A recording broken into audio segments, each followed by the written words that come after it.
Hello po, mm, Pakmay, kapatid, kaibigan sa ating membro ng Jesus. Okay, simulan natin ang pagpapulay-bulay ngayon. Hindi nakakalimot ang Diyos. Isaiah Kabanata 49, talata 13 hanggang 18. Okay, basahin natin Biblia. Umawi ka sa tuwa o langit at magalag ka o mundo. Umawi kayong mga bundok, sapagkat kaawan at aaliwin ng Panginoon ng kanyang mga mamamayang nahihirapan. Pero sinabi ng mga taga Jerusalem, pinabayaan na kami ng Panginoon, nakalimutan na niya kami. Pero sumagot ang Panginoon, makakalimutan ba ng isang ina ang kanyang anak? Hindi ba niya pagpamalasakitan ang isinilang niyang sanggol? Maaari makalimot ang isang ina, pero ako hindi makalilimot sa inyo. O Jerusalem, hindi kita malilimutan. Isinulat ko ang pangalan mo sa aking mga palad. Palagi kong iniisip na may tayong muli ang iyong mga pader.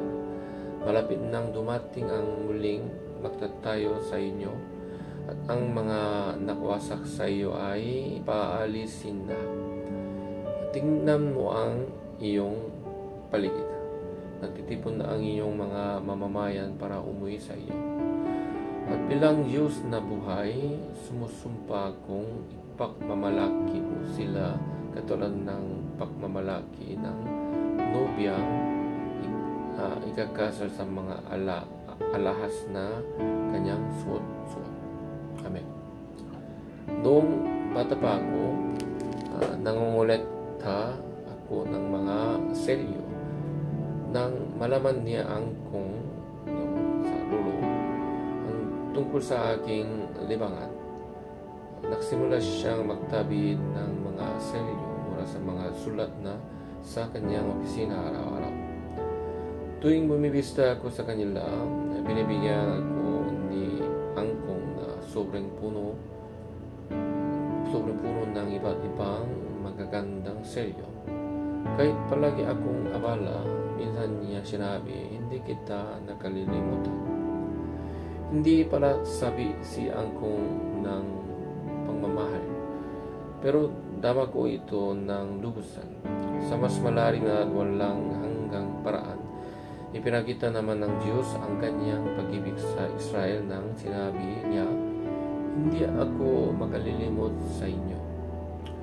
Nagturusa sila noon dahil sa kanilang paksuway at pagsamba sa ibang Diyos, at nagreklamo sila, pinabayaan na kami ng Panginoon, nakalimutan na niya kami. Pero hindi nagbago ang pag-ibig ng Diyos sa kanila. Nangako siya ng kapatawaran at pagpapanumbalik. Isinulat ko ang pangalan mo sa aking mga palad, sinabi ng Diyos sa Israel. Ito rin ang sinasabi niya sa atin ngayon. Habang binubuhay ko ito, naalala ko ang mga sugat ng kamay ni Jesus na ipinako sa krus, na inialay niya ng buong pagmamahal para sa ating kaligtasan. Inilalahat sa atin ng Diyos ang kanyang pagpapatawad ng kamay bilang simbolo ng kanyang walang hanggang pag-ibig.